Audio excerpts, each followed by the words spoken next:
another episode of On the Beach, and today we have a very interesting gentleman who's retired, or maybe perhaps not retired.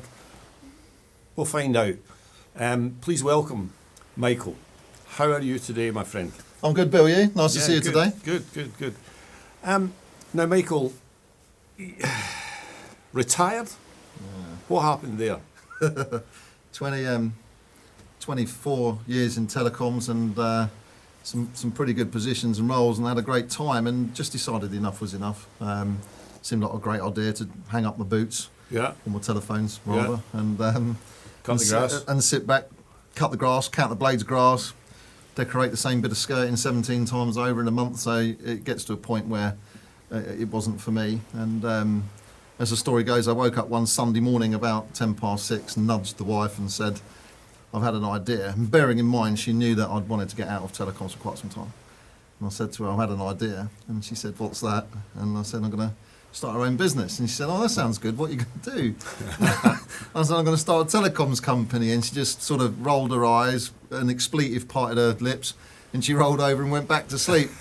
But she's half Scottish, Bill, so you get the dry sense of humour. I get the idea. And later that afternoon, we went out for lunch and we discussed the ideas. And naturally, she was totally behind it, and that's where KSM Telecom come from. So right, small family business. Yeah. So, but you're originally from quite a biggish family, aren't you? 6. Yeah. One of 6, youngest of 6. Right. The youngest of 6. Youngest of 6. Yeah. Okay, a sprightly youngest at that. Tell me, what does the KSM stand for then? So KSM is Carly, my daughter, Suzanne, my wife, and Michael, that's me. So oh, nice. Proper family tradition proper business. Family business. That's nice. That's good. Now, you're not a man to drag your heels, are you? No. You're always into something. What else are you into? I mean, telecoms is such a vast area. Let me ask you this: there are so many people doing telecoms. Whenever you go to any of these kind of get-togethers, business get-togethers, dare I say networking, whenever you go to these things, there always seems to be an awful lot of comms people and an awful lot of marketing people and all this. How do you find, how do you cope with that? How do you get round that, there being so many out there? Bearing in mind, as I said, I've been in the industry sort of 23 years, something like that, 24 years now. In fact, it's probably longer, but it's try not to. I'm just not there to compete with anyone, frankly, Bill. There's too many people that want to give you something for nothing, or do it cheaper than the next man, or tell whatever. us about it. Yeah. But none of that is none of that's sustainable. It never was. No. Over the 20 odd years I've been in telecoms, you can only go cheaper and cheaper and cheaper for so long. 2/3 or 3/4 of nothing is still 2/3 or 3/4 of nothing, Bill. Yeah. No matter which way you look at it. Absolutely. You shouldn't start me on this one. No. Let's move on. so it's pointless. You have to deliver a service and a good product. And over the years, I've seen telecoms be such a difficult delivery. People want to wrap you up in a 7-year lease or a 5-year hire purchase agreement at some. And you don't do that? No, we don't do leases. We don't do hire purchase agreements. We don't do rental agreements. So how do you approach it then? We simply provide the products on a license-based model. There's no long-term agreements with us. It's 1, 2, or 3 years. We give you all the handsets and the hardware free of charge. If in a year's time you want to leave, you can leave, and the equipment's ours. If in 2 years' time you want to leave, and you leave, the equipment's ours. In 3 years' time, if you want to leave and you leave, the equipment's yours, the customer. Right. So it's done on a license-based model. It's quite simple, very easy pricing, simple proposition. Yeah, it sounds straightforward. Yeah. Which is unusual these days. Yeah. I'm a big believer in that myself. I like things to be straightforward. A straightforward price and no messing. I'm kind of like, as you say, it's a Scottish thing. Now, you're a big supporter of local matters, aren't you? Can you tell us a bit about that? Yeah, KSM in the community is a real passion for me, for the business, and from what we do. We support a lot of charities, a lot of churches. A lot of charities. Yeah, we tend to get. We tend to get behind a few. That's interesting, At the end of the day, if you can give something back to the community, and absolutely. I've always said to people that, for many years I built my business till I retired, running other people's companies, and 2 things I wanted to do when I started my own company was make it simple, the proposition for businesses to understand and take, and easily accessible. And secondly, I wanted to give a bit back to the community. Yeah, we certainly support charities too, but obviously it's limited to much. I would love to support them all, but you can only do so many. But anyway, yeah. So but I know that you're involved with the. Is it Pumping the Community? Shaping Portsmouth. Shaping Portsmouth. Yeah. So, funnily enough, you should say that Portsmouth in the Community is the community arm of Portsmouth Football Club. So they're a charitable arm, and we work with them.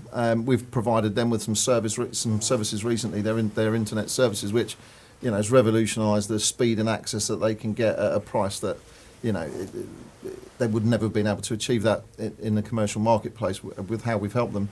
But through Shaping Portsmouth, and as I said, supporting loads of charities, it's true what we say, or charitable events as well. For instance, through Shaping Portsmouth, we've got quite well involved with St Luke's Church in Portsmouth. It's in Somerstown, and I'm told that 20% of the poorest people in Portsmouth live in the Somerstown area. Right. And the vicar, Annie McCabe, is doing a brilliant job down there to provide safe working space and an environment and things. Right. And KSM are supporting all the infrastructure for the internet there, their Wi-Fi, their Ethernet sockets and stuff. So it's right. It's kind of like you say, you'd love to support them all, but it's not about supporting them all. It's about doing lots, but with little amounts. Yes. So rather than doing what you can, as across as many areas as you can. Yeah, yeah. I as some may know or pick up on from my accent, I'm not from these parts. But I've actually, you're right. Portsmouth comes in for quite. Not that we're in Portsmouth, we're in the Caribbean. But but back home. Portsmouth comes in for a lot of stick, and I have, ever since I got here, always wondered why. Because as I am an incumbent, although I've been here nearly 20 years. But but to me, it's a fabulous place, and I just wonder why it gets so much stick sometimes, or the bad press, I think you referred to it as, because it's a cracking place. It's very heavily populated, but we know that. But as a place, I think it's. When you are you an actual local man? Are you originally from? No, born and raised in Holland, youngest of 6 children. I hear the accent. Yeah, and then my mother moved us back to the UK because work came back this way at the time, back in the 60s there, and so I've always been on a British passport. We just happened to be born in Holland when my parents were working over there, but.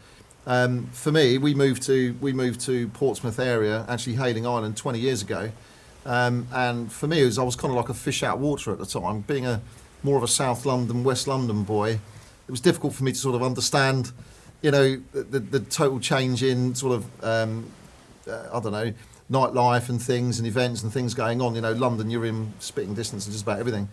But after about a year or two being down here, it soon became obvious to me I got involved in several different things. And now I think Portsmouth and the surrounding areas got so much to offer.